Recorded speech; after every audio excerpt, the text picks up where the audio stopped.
Listen to that. Just listen. Take a deep breath, everyone. We've arrived.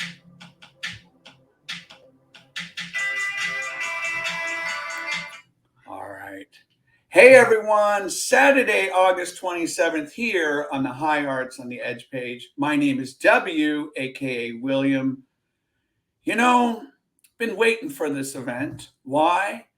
When I first heard of Atmos Bloom through a DKFM event, I immediately gravitated toward that sound. It's like one of the most sonorous sounds to my ears. And it was the song Picnic in the Rain, which we will get an opportunity to listen to and maybe hear a bit more of the details with that song and others. And so I reached out to Curtis and Tilda and I said, let's do an album listening party. Here they are. Here's the event. Thank you for tuning in. Curtis and Tilda, how are you doing? Hey. Hello, Hi. we're doing good, thank you. Yeah, thanks for having us. Excited to be here. You know, it's been I guess we checked in with each other 6 weeks ago maybe, and now we're here. So we have a new album that we're going to listen to called Flora. We'll get into that discussion. For those of you at home or in the car or on a boat paying attention to this conversation, let us know where you're tuning in from, and you can ask questions along the way. Here's the format. We're going to start with an album listening party, and I'll explain how that's going to work. And then we're going to have time to chat with Curtis and Tilda about the album and anything else going on in their life as artists. And then I believe there's some cassette promo or giveaway. Is that true? Yeah, we've got a tape to give away. Yeah. So I don't know how we're going to do that, but we can figure that out. Comment if you want to. And we can sort it out. We'll sort it out. It might be through our little trivia game. And Heather, if you are paying attention, yes, we are going to do some trivia. And for those of you that don't know what a cassette is, hopefully you do. And those seem to have come back in vogue a little bit. And then we'll get you on out of here. So that's kind of the game plan. But can you let us know where you two are currently located? Yeah, we're currently located in South London, which is where I'm from. But we are probably relocating to North London. But London. Yeah, that's the short answer. Yeah. Well, I'm a big proponent of London, as we've talked about numerous times. I mentioned that I studied at the University of London way back in 1994. But you originally, Curtis, you're from Yorkshire? Yes. Yeah, I'm from, near York in Yorkshire, yeah. Okay. And where, Tilda, were you born and raised then? Yeah, I was born and raised in London. We both went to uni in Manchester. So we met in Manchester and both lived there for a little while. And that's where we started Atmos Bloom. Yeah. And then we moved to London a few months ago. So we're new to London. Well, I am. Mm-hmm. Yeah. Got it. And it looks like beautiful weather. How's the heat been? Has it been stifling or? Pretty hot. Yeah. Not very good with the heat in the UK. Not very good with any weather, to be honest. Yeah. But you weren't prepared for that, were you? Okay, so let's talk about this album just a little bit, and then we're going to listen to it on our own devices at home, and then we'll get into more detail. But how long has this album been out for? What kind of response have you been receiving from fans? So it's been out for a good month or so now? Yeah, a month since the full record came out. And we've got nice comments, haven't we, really? Yeah, it's been good. Definitely. I think it's been really nice to see. We released quite a few singles before that as well, and it's all gone well. Mm-hmm. I think we found it interesting as well to see which songs are more popular as well. Like, I love hearing what people's favorite trackers and stuff. So yes, it's always hard to tell, and some are what you expect, some are not. So that's been fun. Does there seem to be a standout track for your fans that they keep reminding you, like, this is the song that really? I think a lot of people do seem to say Picnic in the Rain, actually, and then Daisy, I'd probably say. And Time's done quite well as well. Time was used on a YouTube channel that I think quite a lot of people like, so that's helped that track. Mm-hmm. And it'll be interesting when after we listen to the album, what you two think of these songs. Like, are you just so sick of them? Are there new things that you've picked up you wish you could go back and change? All that good stuff. All right, so let's talk about the album listening party. For those of you at home, after you, we have some fans here. We have soccer fans. They're asking you a question. Soccer fans? Are you soccer fans? Curtis is a big. I am, yeah. So, but I'm not a Manchester United fan. What are you? So I support Middlesbrough because, like I say, I'm from North Yorkshire, so it was my local team where I'm from. But I have a bit of a soft spot for Man United because I lived there for 8 years. So yeah, we used to live right next to the Man City Stadium, so I think we're quite happy for either Manchester team to do well. Yeah, controversially. Yeah. I will not be able to hold a conversation with you soccer. So baseball is my sport. But anyways, and Heather's here. Hello, Heather. She says, great album. Don't you worry, Heather. You'll get a chance to do some trivia. And remember, just put down what Tammy says. Someone just said, yay, Manchester United. Awesome. Okay, so this is how the album listening party works. Right now on your device, on your computer, your desktop, right now, I want you to all pull up the Flora album. You can do it via Bandcamp. You can also do it on Spotify. There's no vinyl of this. Is that correct? Yeah, no vinyl, just tapes as of now. Yeah. So tape. And so get that all ready to go. And what's going to happen when I say hit it, H-I, you're going to start with the very first track at home, When We Met. Is that this first track? Yeah. Yes, yeah. Yeah, okay. And Atmos Bloom will turn off their audio. I will turn off my audio. Curtis and Tilda, if you want to turn off your screen, you can. You don't have to. And then as a participant, feel free to let Curtis and Tilda know, how are these songs what kind of mood are these songs creating? What kind of feeling is kind of stirring inside?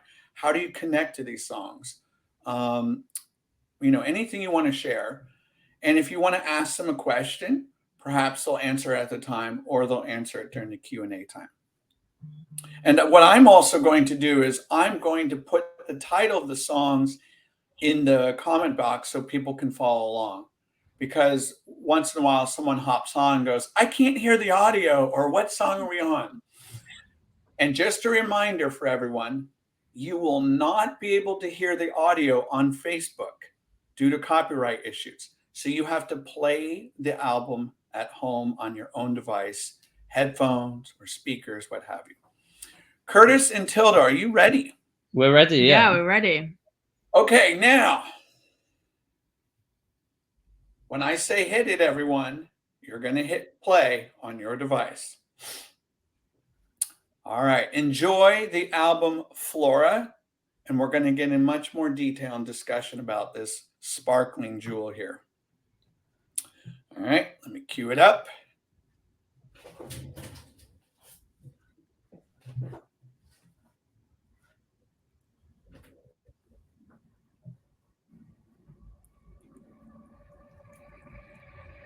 Hit it!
Okay, everyone. You better crank this puppy. I want the neighbors banging on your door. I want the police coming to your house. Here we go.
Woohoo! Woo!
Yeah!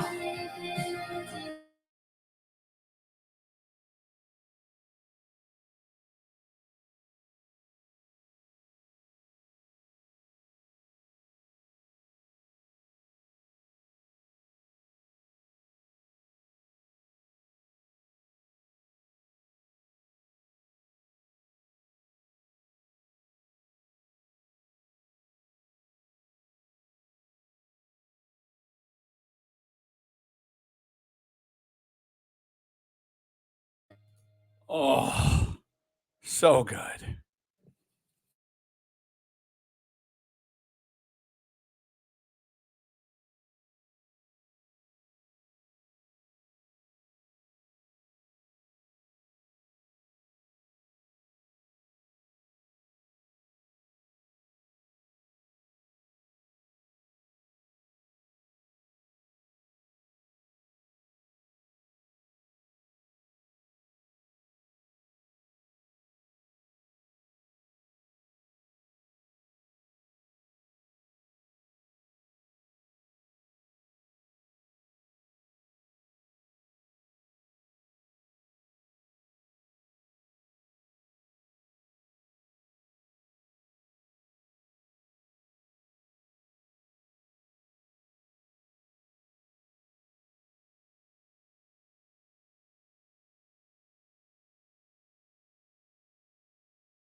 Last song.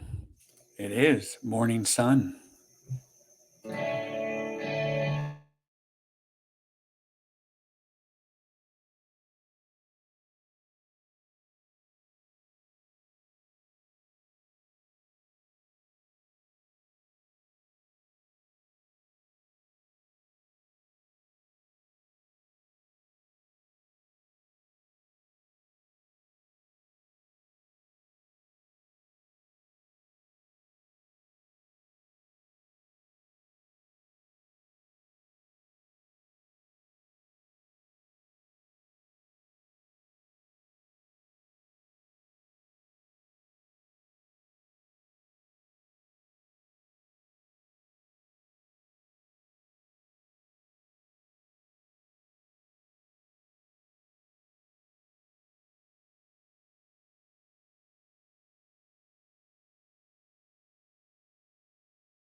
Alrighty.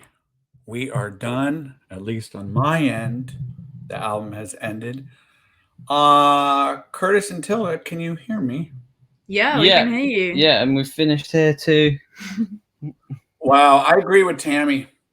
Boom, quite an album. And it's a bummer that it's over. All right, let's talk about it. So, how did that feel? To listen through it just now. Yeah.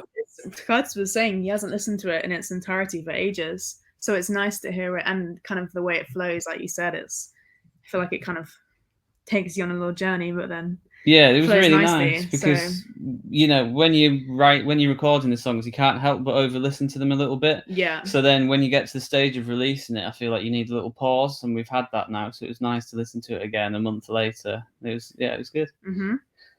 Okay, so let's go back to 2020. I remember March 19th clearly for me in the Bay Area. I'm a teacher. We shut down all the schools. Pandemic hit. Students had to do virtual learning, all this stuff. So what were you doing at that time?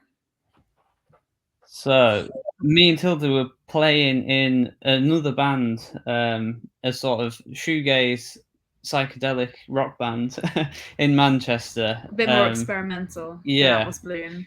And then lockdown hit, and we'd played quite a few gigs in the last couple of months, and all of that stopped. We had to stop practicing. And then we started to do sort of practices over Zoom and things like that, which didn't really work. And we started sending each other playlists and songs. And then I found out that Tilda had some sort of softer songs that she wasn't using for the band we were in. And I also had some. So that started a dialogue about our love of sort of dream pop and softer shoegaze. I think both of us, when we were in lockdown and we weren't in the same place at the time, just started recording stuff like in our bedroom, which I'd never done it before. And you were recording a lot of stuff. And then I think we both just like mutually realized we were both doing it and both really liked what each other were doing.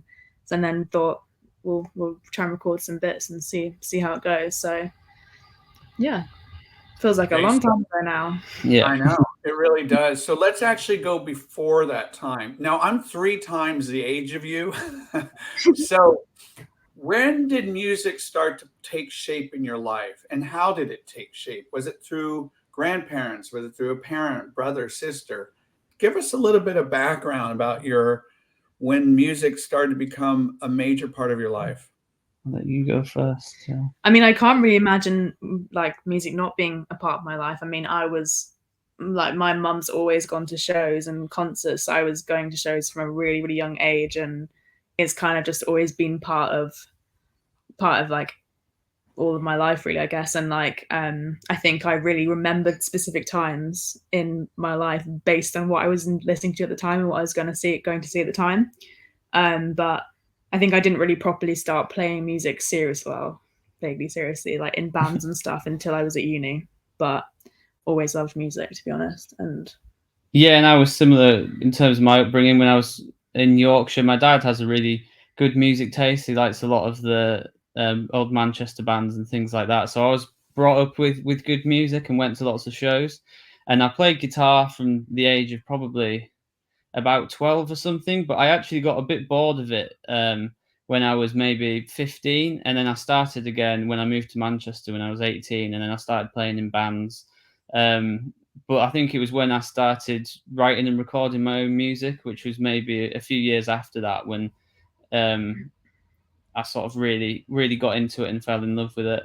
Yeah, I mean, Manchester is just such a great place for, like, it's just so eye-opening, I think. And I've just seen someone in the chat from Salford, so hello. But yeah, I think both of us sort of coming to Manchester, being like, oh wow, there's so much music going on, there's so many people in bands, so many things I could join, and like it just felt really like doable, I think, which I'd never really had before, and I never really met other people that were playing shows and being in bands and stuff. So I think we were both very, very inspired by Manchester, and obviously that's where we met each other as well. So Curtis, you had mentioned that your dad exposed you to some of the bands from Manchester and so on and so forth. You know, I'm sure a lot of the listeners, people tuning in, Stone Roses, Oasis, you know, these are Joy Division, you know, these are some bands in the Smiths, so on and so forth. What were some bands that your father played that you really gravitated towards? Do you remember? Yeah, definitely. So the main two were Joy Division and New Order. And I think when you listen to sort of early New Order, like Power, Corruption and Lies, it sort of is kind of dream pop before there was a lot of dream pop. Yeah, definitely. So I think listen to that now and can hear how it's influenced me probably. But yeah, it was New Order were a big one, and he liked some more experimental stuff like Kraftwerk as well. But he had a really good music taste. But it was all from around late 70s, early 80s, I guess. The Cure. The Cure, yeah. Who? No, I'm just kidding. Yeah. So did you have friends that were kind of swimming in that same pool of interest in terms of music? Maybe not in Yorkshire, not that many. But when I moved to Manchester, Manchester's very proud of its music culture. So Joy Division and New Order, everyone knows them there. They play them in all the bars and restaurants, in bars and clubs and things. And yeah, in Manchester, everyone's in a band. So there's an area called the Northern Quarter, and everyone's in a band. So you go there, and it makes you think you can be in a band too. And there's lots of venues to play, so it sort of goes from there, really. So I just want to just pause here for a second. Recognize Alex D is here. If you don't know Alex D by now, trust me, you want to get to know this gentleman. I call him the Salford Scholar. But he said, great band from Manchester. Hello from Salford. Hi, Atmos Bloom. I'm proud of you. Tammy says the influential reach of Kraftwerk is quite great. I completely agree. So did either of you have any formal training with music? I did a couple of grades at school, but not high grades at all. So I think also both of us were self-taught guitar, weren't we? Yeah. Pretty much. So no, not really, I wouldn't say. Yeah, I had a couple of guitar lessons at school, but I've never done grades or anything. And I think lessons put me off more than anything, really. Yeah. So Well, tell us why. I guess even now I don't learn that many songs, really. I like sitting down and experimenting and playing my own riffs and things. And the teaching took away some of the fun for me. Yeah. Yeah. No, I can understand that. Yeah. I've since learned a lot of songs. But yeah, maybe I just didn't have a good teacher. Okay, so now tell us about the actual recording process of your music. Who plants the seed first? I mean, it varies, doesn't it? So, I mean, our first EP was both of us in lockdown recording in our bedrooms. Me very badly, you a bit better. And then I think we just learned a lot working together. So I would say now the process with the majority of the album would be one of us starts with some kind of riff or bass line or drum pattern, depending on what kind of vibe we want to go for.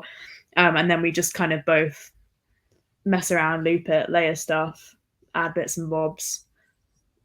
That's kind of how it goes, I'd say. Yeah, the recording, or certainly the recording of the demo, is the same as writing. You know, we layer a lot of things over the top of each other. We don't really sit there and play full songs together, which is why it's been difficult to learn the songs to play live. Yeah. Because the writing was the recording at the same time. But yeah, the EP was different because we both had lots of songs and we picked our favorite 4. So 2 of those songs were Tilda's, 2 were mine. Whereas the new album, everything was done together. Yeah. But yeah, we're very 50-50. We're very collaborative with writing. We never really do it where like one of us writes an entire song and then go and record it. It's always like different bits and different tracks, and instruments will be completely mixed. Yeah, and the recording we do ourselves. And we sort of split the workload, don't we? It's yeah. So I have to ask you, because we had Winter on our Faith last week on as a husband and wife. They're actually here joining us. Hello, Heather and Mario. And they kind of told us about their recording process as husband and wife. You're not husband and wife, but you're together. So does that present challenges at all? And Curtis, you better watch what you say. Yeah. I think we both very much know very well how we both work. So I think we kind of know how to do it, I guess, now at this point. But we are very different in the way we work and the way we write stuff. So I think sometimes that can be the only slight reason we'd get annoyed with each other. But I think we both sort of know. Yeah, and I think overall it helps because we live together and we know what we're doing. So it's easier it's easier to record when you know that about the other person. You know, when you're in bands with lots of people and you've all got your different schedules, and it's a lot more difficult. But no, I think it helps. So Tilda, you mentioned that you're quite different. What is the difference? So mostly in the way we write music, I'll be on a manic, like stressed headspace, and I'll just sit down at a laptop, loop something, add layers, add about 15,000 guitars, bass lines, hum some vocals that don't work, and then throw it at Curtis. And Curtis is like, no, I'm not even looking at that. Curtis likes to have it planned out and know what's going on, or at least like have one instrument that is a song. Would you say that's the main difference? Yeah, I mean, I take more time. Like I'll have a few hours just preparing myself to to write, whereas Till sits down and has a song written and recorded within an hour. Whereas within an hour, I won't have even started. I'll still be thinking about, you know, whether I'm going to start on bass or start on guitars. So that's the main difference. Yeah.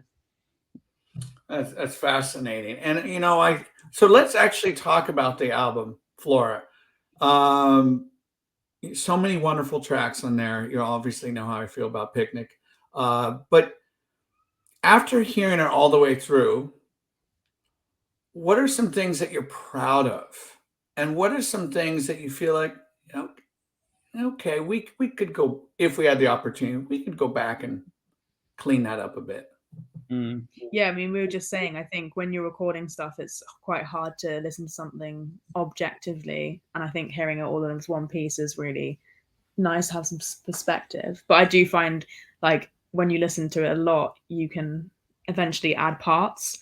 And I find I do that with vocals quite a lot. Like, there's extra harmonies and extra vocal parts and different vocal flows that I would probably add in. Yeah, you hear them now, but at the time, yeah, maybe not. Yeah. But I think yeah, we're really proud with how it turned out. And obviously, it was completely self-recorded. It was very much a collection of everything we've been working on the year after lockdown, I guess. I think it's just so nice to have like a mix of songs and kind of we hope we've kind of varied it up a little bit in terms of the styles that it goes through. But I don't know, what would you say? Any major? Yeah, because I mean, obviously the record is quite short, and it's short because I was worried about keeping people engaged throughout a long record. But this still is a lot longer than our first record, and I think we managed to do what we wanted in terms of it flowing really nicely and having a variation of songs that all still sound within one record. Yeah. So I was definitely listening back pleased with that. But you do pick out little things, and like you say, you maybe hear now your guitar part could go there or whatever. But no, yeah, it's all positive really when you listen back now. Yeah, there's no songs that were like, oh my god, I can't listen to it, I hate it, or I've overplayed it. I think we made the record we wanted to make. Yeah, definitely. We set out and we achieved what we wanted to achieve. But yeah, it'd be nice to do a longer album for sure. How methodical are you about the flow of the album? That was definitely quite a big thing for me. Because it is that thing of I wanted to keep people engaged throughout the album. So because some albums you listen to and they just feel like a collection of singles, whereas other ones, before you know it, the whole thing's finished. So I was, wanted the latter really. So yeah, the flow was, we definitely really methodical, I'd say. Yeah. Well, we almost sort of wrote songs. I think we kind of set out, there were certain styles that we wanted to try going in.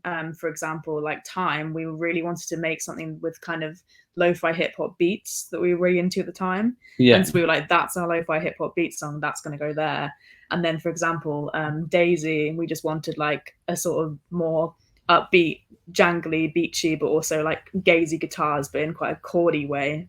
Yeah, high tempo basically, which we were like, yeah, tick done, that's going to go there. And then Morning Sun for us was like always going to be a closer, but we always like messed around with the order and we'd listened through it loads of times and we did really kind of think about that. I think the intro, when we met, we were like, that's got to go first. We like that way the synth comes in and stuff. And yeah, like you said, it was more about having it, keeping you engaged and making it feel like it just kind of passes by. So I think we managed to do that with the way that we ordered them for sure. Yeah.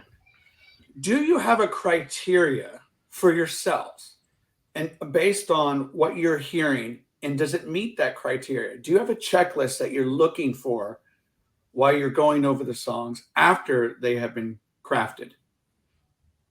No, I wouldn't. Yeah, no, I wouldn't say so. Really, it's funny listening back. It sort of, it's I guess it represents us at that time, doesn't it?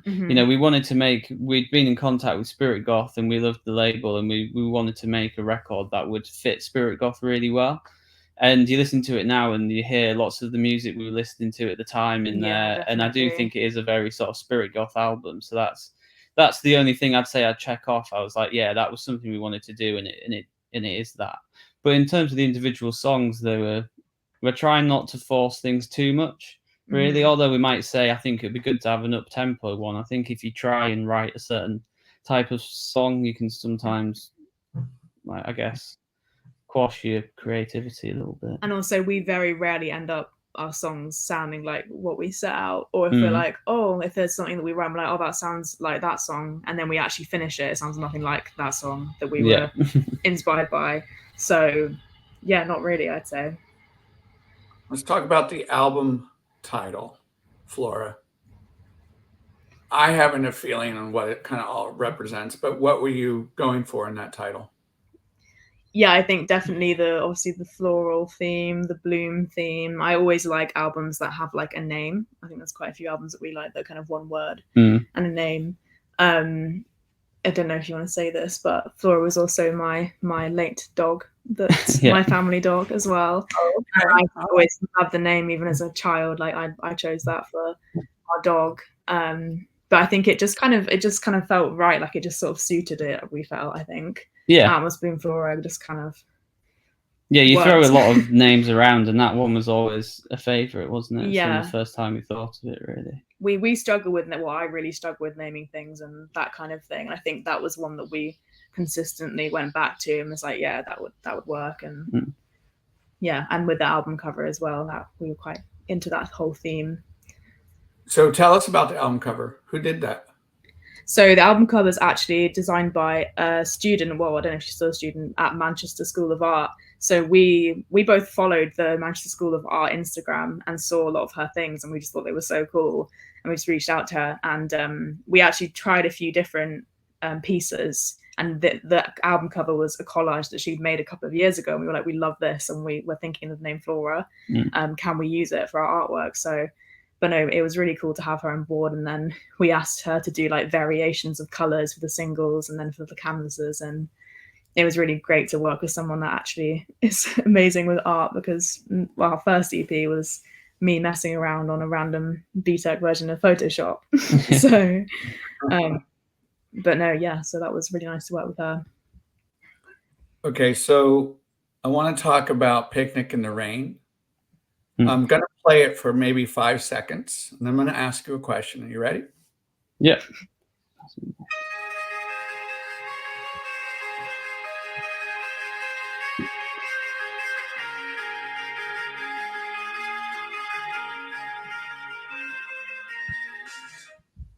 Okay, so a brutally honest question.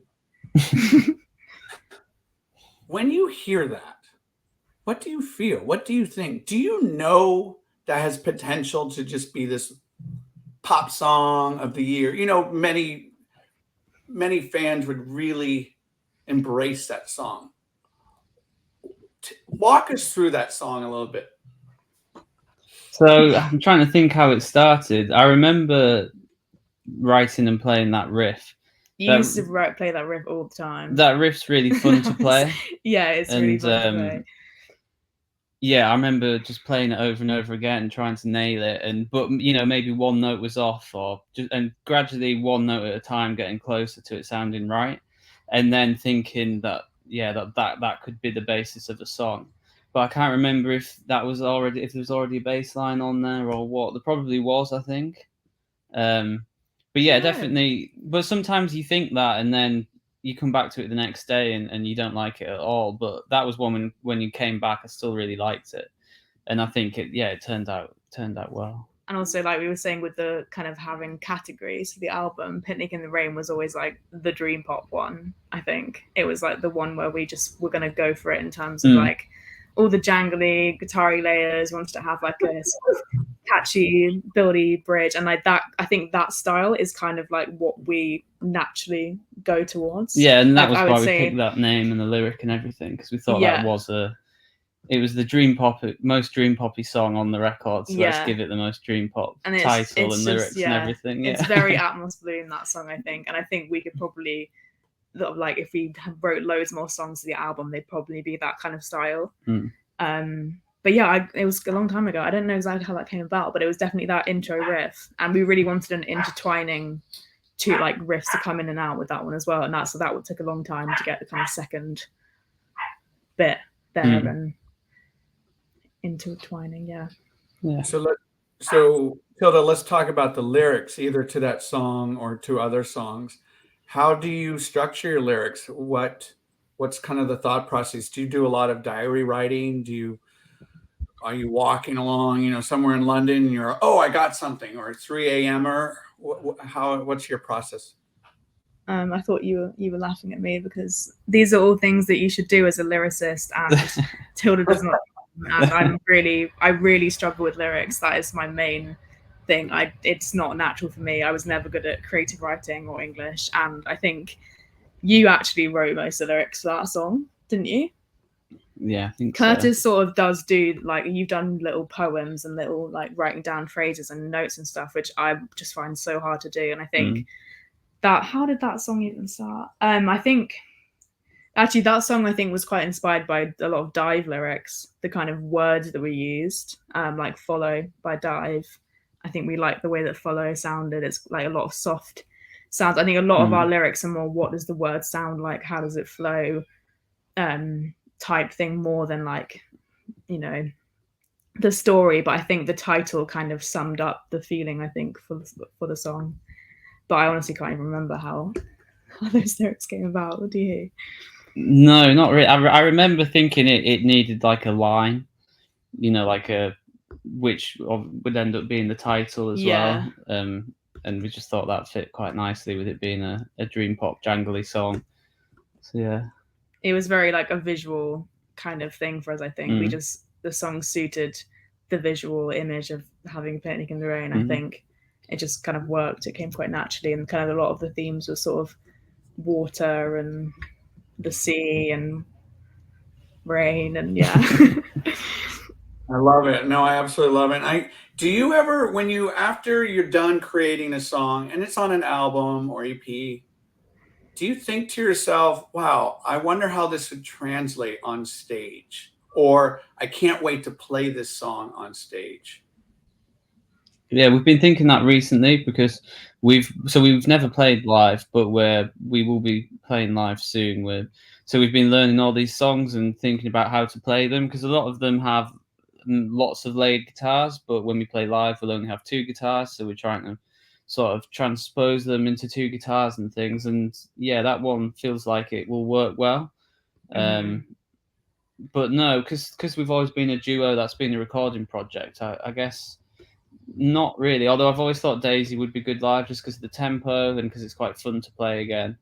But generally, no, we haven't thought that much about playing stuff live. Yeah, because we always started out as like a recording project, so everything was sort of written to be listened to, not played live. But it's fun thinking about how they're going to sound, and like with the new members of getting involved and stuff. So exciting times. And I think I mentioned in the comments while we were listening to the album, are there any songs on the album that you can get a sense that, wow, we could really flesh this out even longer? This might be a great opener, a great middle song of the show, or a great ending song. So like 2 or 3 more minutes. I don't know. I think the build on Something Other Than You would be a really cool one to kind of stretch out. And I would love to get, like, I don't know if you're familiar with the band Bedroom. Oh yeah. Get to like that level on that song. Like, I just think we could kind of go pretty shoegaze on that track. I think that and Daisy are the main ones I'm excited about playing live. But yeah, no, I don't know. I mean, we definitely still want to play some of our older EP songs as well live, and it would be cool to kind of fit those together. Yeah. And maybe, and I don't know if you do this when you're just kind of jamming and doing your own stuff, non-album tracks. Do you ever do cover songs? We have messed around, but not yet. We do have some that we'd quite like to try. I think I love hearing like shoegaze versions of songs, like songs that aren't shoegaze at all. And I think that would be really cool to take a song that's a really, different style to us, or really straight down the line pop or something, and making it sound really dream pop and shoegazy. Yeah, we've planned on doing that a few times and never done it, but I think we will release a cover at some point. Yeah, we'd really like to. See, I'm already mapping out your show, right? And you have a nice hour and 15-minute show. I want to take this time to acknowledge people's comments, and we'll go back to the conversation here. Alex says hello. Heather says we need to visit Manchester. I agree with you, Heather. Alex says come to Salford. Heather says if we ever get to go, we'll make sure to do that. Mario has a question for you. Did you guys alternate with instrumentation while recording? Yes, we do. Yeah, we do a bit. lot. Yeah. I think I'm mostly bass and you're mostly rhythm sections. That's kind of our, like, we're both better at that, but then we're pretty mixed up with guitars a lot of the time. A lot of the time it'll be like I write one riff, but I like can't get it to the level I need it to, and then like pass it to you, or bits like that. And obviously you don't sing, but no, yeah. So all our drums have been programmed. I program all the drums. You do pretty much all the bass and all the singing, and then we split guitars, don't we? Yeah. And you do the synth as well, actually. Yeah, there's any synth, but there wasn't much synth, really. But I think in terms of recording, we definitely mix it around. I mean, you've messed around with bass as well before, but I think live, I would probably play bass and you would play guitar. So, Curtis, would you consider singing for the next batch of tracks that you guys create? So, vocals? We need to find a way of making my voice work. I used to sing in the old band that we played in, and I actually sang in the old band. I sang on Hide on the first EP, but you can barely hear it. Yeah, I was going to say, it's sort of like a low harmony. Okay. But yeah, I have a really low singing voice until it's quite high, and we haven't figured out a way of making it work. We always struggle to sing together because we are octaves apart in terms of our range. But there obviously as well, a lot of our songs have backing vocals and a lot of layered vocals. So I would like a second person to sing, but it might not be you. I really like the Pastels, the Scottish band, and they have a kind of the male vocals. I can't remember his name, but I'm not saying he sometimes goes like slightly flat, but in a way that I really like, and I feel if we could make that work, that'd be really cool. But same with the guy from oh god, it's in my mind, the twee band, Primitive Felt. I find he sometimes goes a little bit like slightly off key, but in like a very purposeful way, and I think that can sound really cool, but we've never really managed to get that into it. Because I go off key, but it's not necessarily purposeful. Whereas I'm just like ooze and humming and harmonies. I don't really know how to do that style. So, but yeah, we love Felt. I've just seen someone said that. We love all like twee pop bands, and yeah. Oh, man, we could be here for hours talking about this. I mean, that's right in my wheelhouse. So, Tilda, do you do any vocal tricks, any strategies you use before you record? Not really. I wouldn't say my expertise is in vocal recording. I didn't really know how to do any of it until I met you, and I think we both sort of learned together. But no, I definitely need to improve on my strategy, because it's kind of just go for it randomly. And I just find repeating stuff over and over again until I get more the vibe I'm going for. But I wouldn't say there's loads of method behind it. Tell us some artists that you're inspired by in terms of their vocals. Ooh, I mean, definitely Dive. The way that they flow the vocals and the guitars together and often have the vocal riffs the same as the guitar riffs. I've always loved like proper shoegaze dream pop people like Cocteau Twins, Slow Dive to go like more shoegazy. But also I grew up in a lot of like pop rocky stuff. Like I was a huge Hilary Duff fan as a child, and like all that kind of just very poppy vocals. So I think sometimes I can levitate a little bit more towards that. I'm trying to think you well. I mean, to be honest, I don't actually listen to a lot of female vocalists.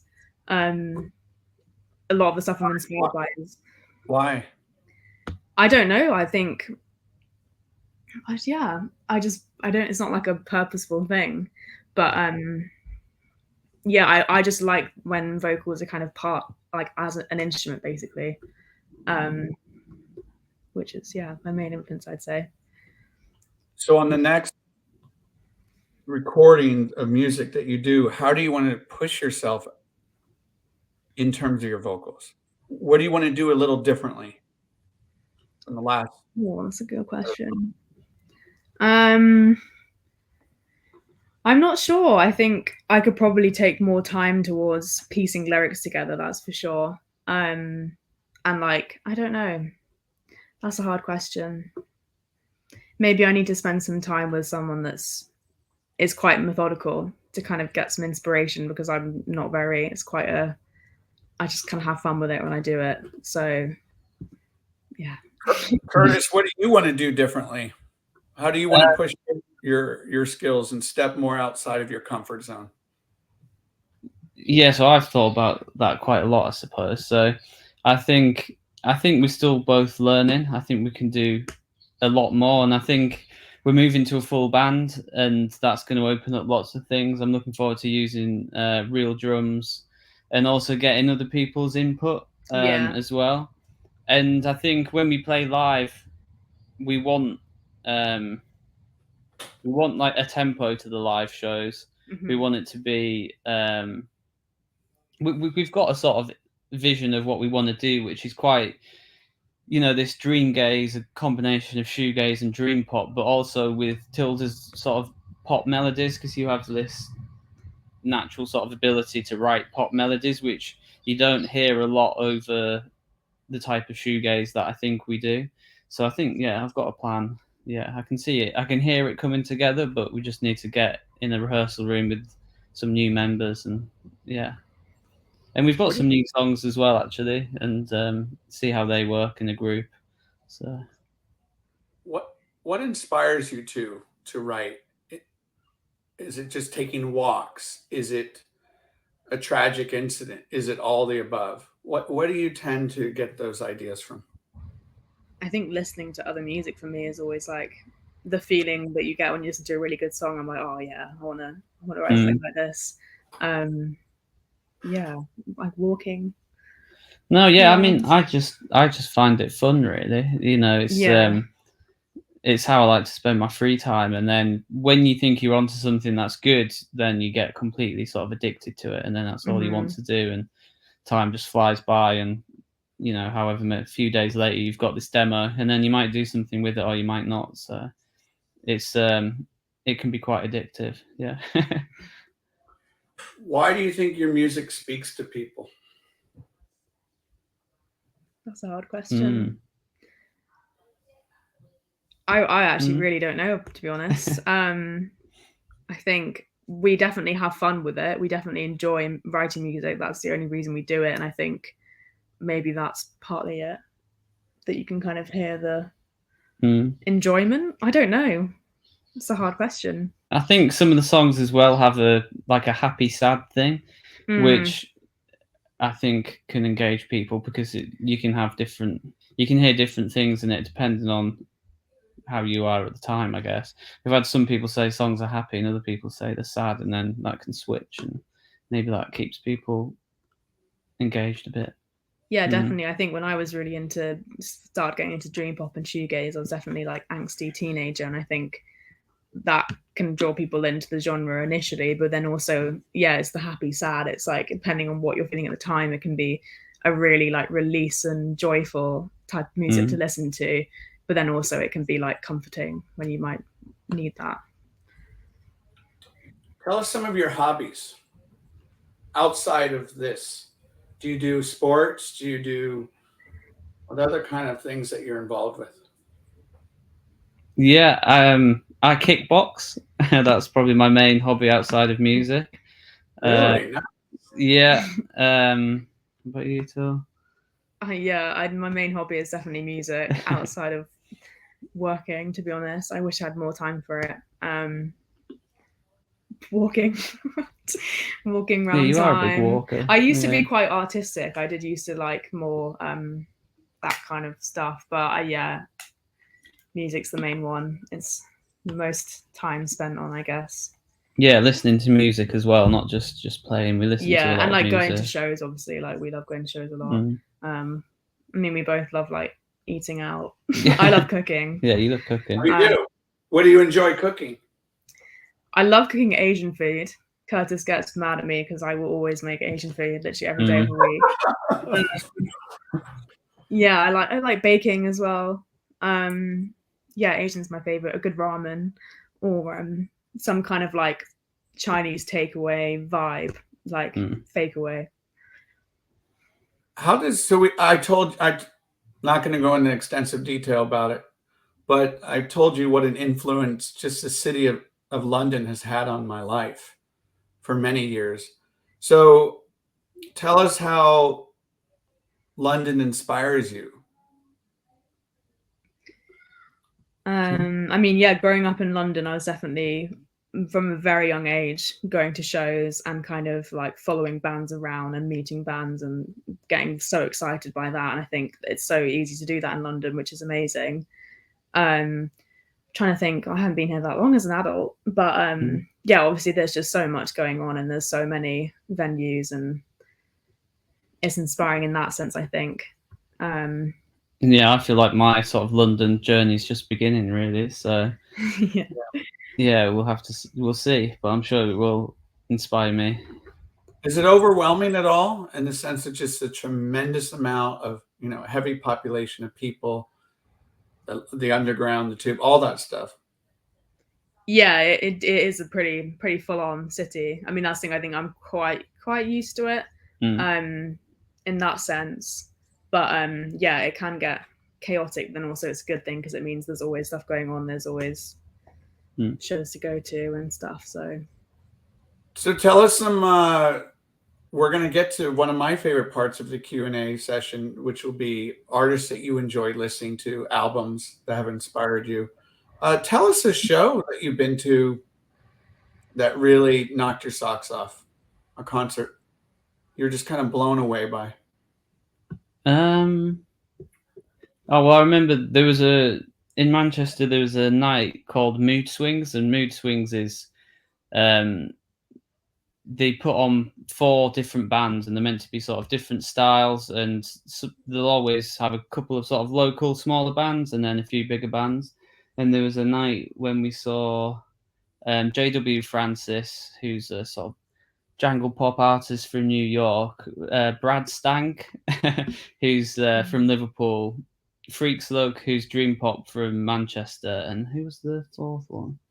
Someone also really different. It's like a night where it's only £5 entry and it's all meant to be different genres, so it's like genre mood swings. It was kind of really everything cool that you want from a show. It was reasonably priced so everyone could get in there, so there was all types of people, from students to everything, and there were 4 different bands on all types of different music, and it was just a really nice atmosphere. It was really fun and every band was great, and that stood out to me as like sort of what the live show should be. I prefer those smaller gigs than the really big ones, although we have seen, we've been to festivals this year and seen some amazing bands. I really like the smaller shows. Yeah, I think we definitely would always go for a smaller show for sure. Yeah, that was an awesome venue in Manchester as well that we loved going to.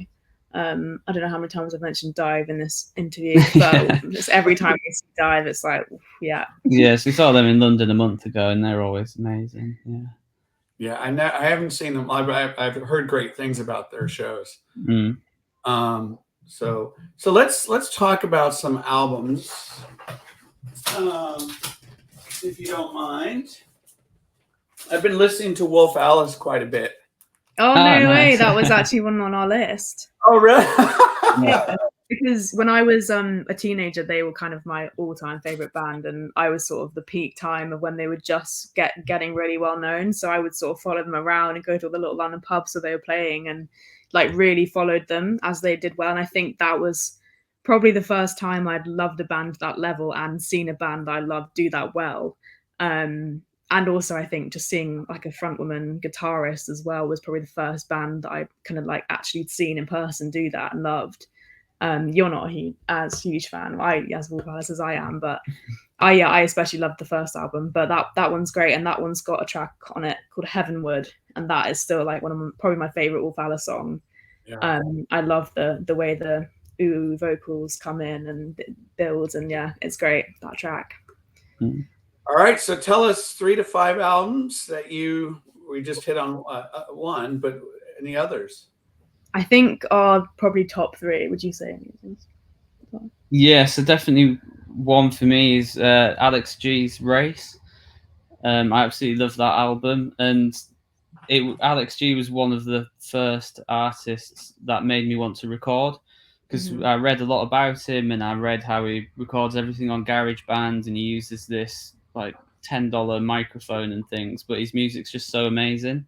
And I went and downloaded GarageBand and then started recording music, and that was the first time I'd really got into writing as well, because I could now hear the finished product. And yes, and Alex G Race is his best album for me. It's just every song's amazing, and there's all these intimate little bits. Like when you record yourself, you can hear, and you're listening as someone who records. I can hear like his dog in the background. I can hear him headbutting his microphone when he's doing a whispering bit. But it all just sort of adds to the feel, and it just makes it feel more intimate. And he's sort of a master of doing those lo-fi albums.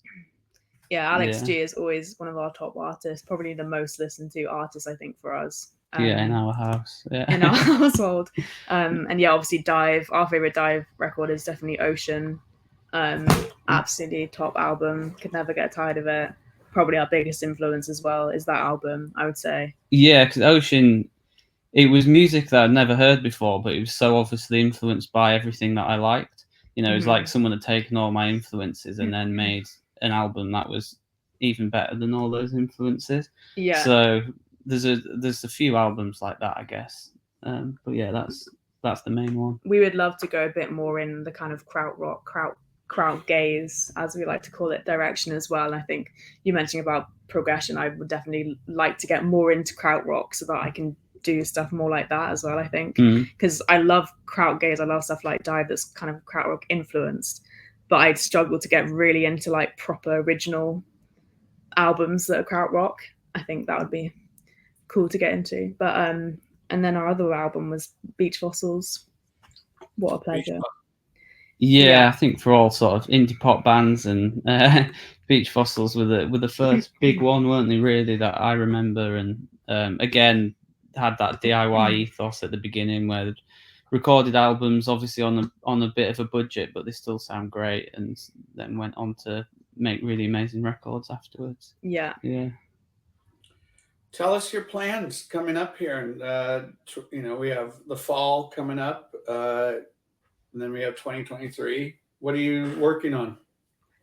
So we're working on a lot of new music. We kind of always do. We definitely have a few demos up our sleeve, but the main thing for us is getting a live band together, starting to play shows in London, and hopefully onwards. So that's sort of our main thing, I think, for this side of the year. Yeah, we've had a lot to sort out moving down to London, but we've been in contact with quite a lot of people, and we'll be starting practicing very soon, and then we'll go from there. But yeah, we want to play shows and get sort of around London, getting to meet musicians and getting our name around, don't we, really? And then once we get the lineup settled, to start writing with those people as well, or at least bringing songs we've written and seeing how they change with other few people. Oh, that would be so cool. Now, if you were to travel abroad, I mean, I've heard from artists how expensive that can be, bringing other, musicians along, but so necessary in terms of just being a collaborative, cohesive band. And that's going to be something new for you. Is that correct? Yeah, completely new. Yeah, with Atmos Bloom, we played in bands before, but with that music, yeah. Is there a particular place that you would love to play? Particular city? I don't think so, really. I guess I certainly don't think like that. I just want to play good, interesting shows, really. Want to play with bands we like, interesting events. All dayers and festivals with bands. For me, it's about getting those good shows. We've played shows before where you turn up and you feel like you don't really fit in, and it's just a bit of a random show, and you're thinking the crowd aren't going to like this if they like the last band. You watch the support act and you're like, everyone's going to hate me. And I don't want that. I just want us to get good shows. I don't care where they are, but if we're with another band that are good and there's people there who are into similar styles of music, then that's all I sort of want, really. Do you have someone looking out for you in terms of connecting with bands and maybe opening up a la Ride, Bedroom, Slow Dive? Do you have someone that's kind of in the out in front and doing that for you, or is that something you have to take on? Yeah, that will be us taking that on. It would be lovely to have some people involved, but it will definitely be us just kind of reaching out to venues and promoters and bands and stuff ourselves. Do you like that part of the work? Yeah, I think I do. Obviously, I wish I had more connections, but yeah, obviously we're both new to London. I've never played a show in London before. We both played a show in Manchester, but so it's a whole new field to get out into. Yeah, and I'm not as big a fan of that type of stuff, really. I find it quite difficult, but yeah, I think we've been contacted about some quite cool shows, so we've got some people to reach out to initially, and hopefully that gets the ball rolling. Yeah. Let's talk about format. CDs, vinyl, cassette. What do you prefer? Digital? Yeah, we love cassettes. We love records. Bandcamp is great as well for discovering bands. But yeah, we both are machines to the DSP Spotify platform as well. I think that's probably what we use the most. But I do think Spotify is great for finding bands. But yeah, we listen to a lot of different kinds of formats, don't we? Yeah, I mean, in terms of releasing our music, I think vinyl and cassette would be the two that I'd want to release. But vinyl's expensive, that's why we haven't done it for this record. And yeah, Bandcamp in terms of online is the best one. That's the one the artists get paid sort of the most and most fairly. But I guess Spotify does allow you to put your music on a platform where anyone can listen to it, and that has its advantages. But obviously, they don't pay their artists, especially the small artists, anywhere near enough. Do you track all that data? Yeah, I mean, it's impossible to not look, isn't it? Sometimes you want to know, but we try to just look every now and then, opposed to being addicted to it. Yeah. Right.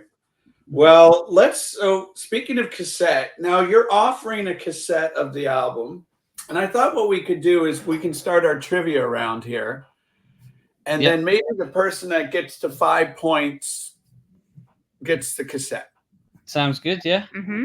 And you can message them privately and arrange all that and so on and so forth. Yeah, definitely. That sounds good. Okay, so by the way, just want to do a quick check-in. Tammy says, "Oh yeah, Bedroom. Yeah, Bedroom is an incredible band. I've actually been bothering him to get to the States, so I want to see them live." Felt, she mentions, Heather's a huge Cocteau Twins fan, and Alex says, "I love it. Well said." And Alex says, "Tomorrow I will start my review about their album. Please." Oh, amazing! Yeah, thank you. So Alex does these wonderful, incredible reviews of albums that really takes a deep dive into the album's themes, how it speaks to him, and he does it in a way that's very creative, and he kind of takes you on a journey through his language. So yeah, that'd be awesome, Alex. Can't wait to read that. Yeah. Okay, so let's do trivia time. This is how it's going to work. I'm going to pull a question, and I'll say it's, I give it a point value, 1, 2, or 3.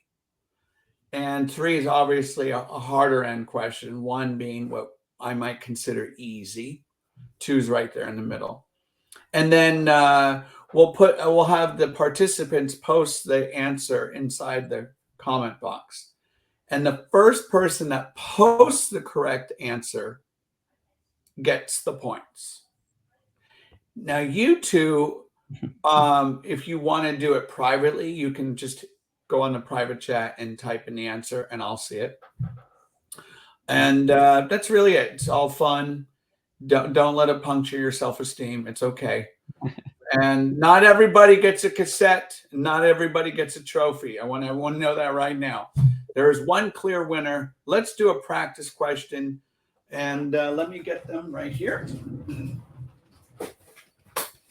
All right. So we have some categories, and I might try to throw a curveball here and there. We have soundtracks. We have rock music. We have 80s music. And we have pop. So let's do a practice one. ladies first here. Tilda, which category would you like me to ask the question from? I'll do pop. Pop music. All right. Now remember, this is from a company. What they consider pop, we might consider something else, but it says pop, so we're going to do that right here. Okay, here it goes. Practice one, and you two can type in the answer as well. Which female vocalist won 3 novella awards, including Best Contemporary Song for Stranger Than Me in 2004? Which female vocalist won 3 novella awards, including Best Contemporary Song for Stranger Than Me in 2004? So go ahead, type in your answer, everyone. Here we go. Get ready, Tammy. When in doubt. You know this song? Does that? What you do?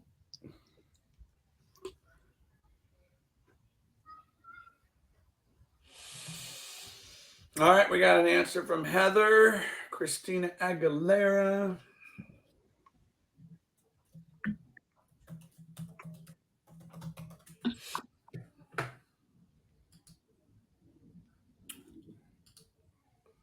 Britney Spears from Mario. All good guesses. Tilda, Curtis, do you have an answer? I don't know. Do you? That award's for, isn't that for like musical theatre? So who does musical theatre? Okay, well, here's the answer. Amy Winehouse. Yeah, wouldn't have got that one. There we go. Okay, here we go. This is the real deal. 5 questions. We did pop. Curtis, your turn for the category. We do 80s music, rock. We can do pop. We can do soundtracks. What would you like? Rock. Let's go for rock. Let's go for the rock. All right, here we go. First person that types this answer in and correct spelling. Ooh. Tammy, correct spelling. Here we go.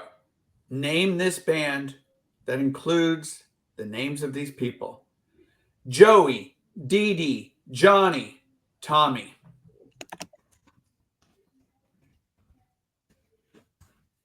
Ooh.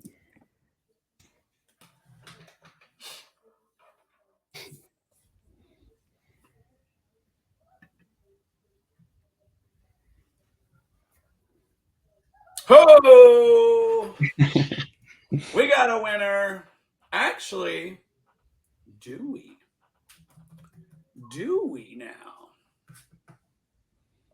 Yes, we do. We're going to go with Heather on that one. Ramones is correct. Nicely done. Curtis and Tilda, did you know that answer? Yeah. Yeah. Curtis did, yeah. Are you Ramones fans? Yeah. I definitely had a period where I listened to the Ramones. Yeah, I haven't listened to them for a while. All right, 1 point for Heather. We have 4 more questions. Tilda, you get the next category. I'm going to go rock again, I think. Rock again. I've been learning about soundtracks. Okay. Well, I'm not going to say it. Here we go. I believe this band was just in your neck of the woods. First person to answer this question. Which post-punk band was Peter Murphy the lead singer of and still is? Which post-punk band was Peter Murphy the lead singer of? Here we go. Come on. Come on, Heather. Come on, Tammy.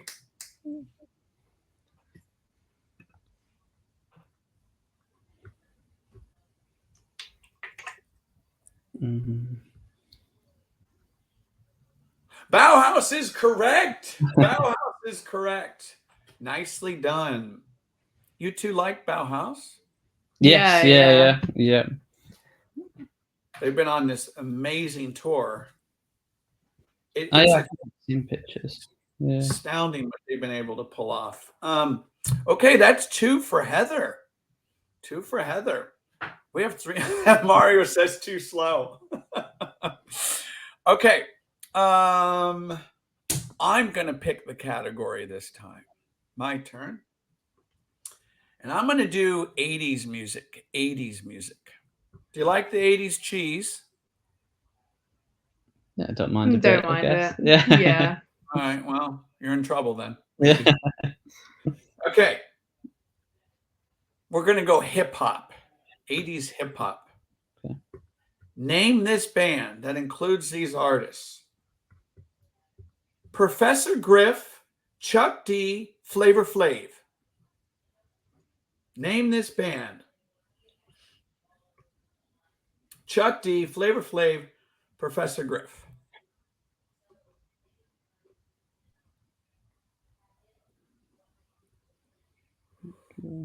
Ooh. Really?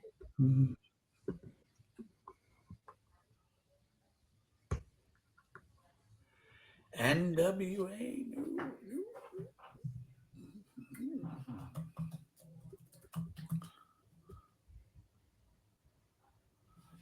Boom! We have another answer by Heather. Public Enemy. That is correct. Public Enemy. Do you guys like hip hop? A little bit of hip yeah. hop. Yeah. We like sort of 90s old school hip hop. Okay. This is boom bap. Yeah, boom bap. Heather is cruising. We have 2 more questions. Tilda, go ahead, pick it. I'm gonna go rock again because that's the only category I actually might know. I hear a soundtrack. Ooh, okay, here we go. Heather says, "Thank you, Google." 2 gentlemen, Scott Ashton and Iggy Pop, were members of which rock band? Got that one.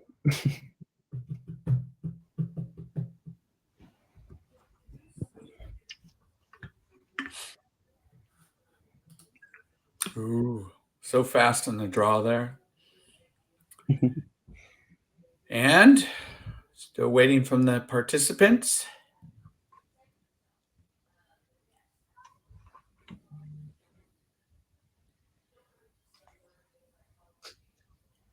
Really? Okay. Iggy Pop, Scott Ashton, anyone? Still waiting for an answer.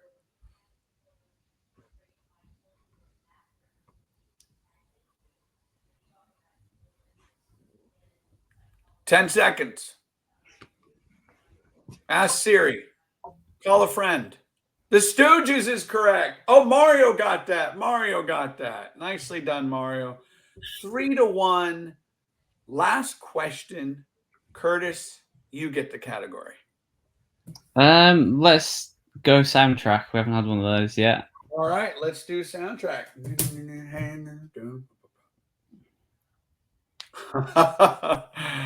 Okay, I was in college when this movie came out. I am not ashamed of saying I love this movie. Haven't seen it in a while, but I've seen it many, many times. Here we go, soundtracks. It's not about whether we like or dislike the music. Celine Dion had a huge hit song, My Heart Will Go On, which was heard in this big epic movie by James Cameron. Name that movie. My Heart Will Go On. Celine Dion. Yeah. Monster, global smash. I thought that too.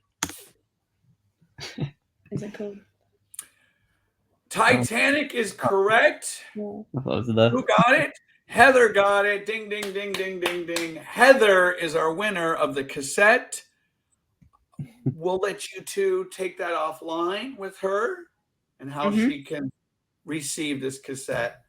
Terminator. You guys like movies? Yeah, definitely. Congratulations, Heather. Congratulations. Okay, let's wrap this up. Final word, Atmos Bloom, go. Anything you want to share? No, just that.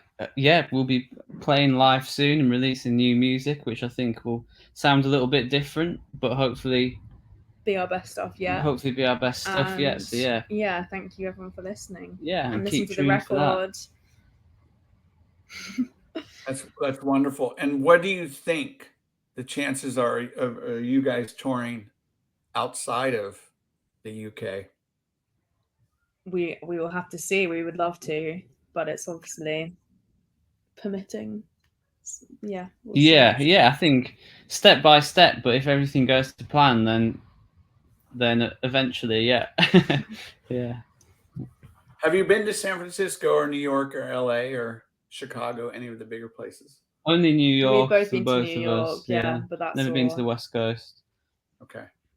Would love to. Yeah, I'd definitely love to. Yeah, I've got a family friend in California, so maybe we could work something out. Yeah. Curtis, Tilda, Atmos Bloom, thank you so much for this wonderful event, and it's been great learning about you as artists and this album that you wonderfully put out. And looking forward to hearing some new tunes, and we'll continue to support you along the way. And everyone, thank you for tuning in. Much appreciated to you as well, and for your questions and for your comments. Flora is the name of the album. Atmos Bloom, the name of the band. Stay tuned for more details. Anything else comes our way, I will be happy to share with you all. Take care. Keep listening to great music. It's always a good thing. Always high arts on the edge. This is W signing off. Thank you, everyone. Take care. Thanks. Thanks, everyone. Bye.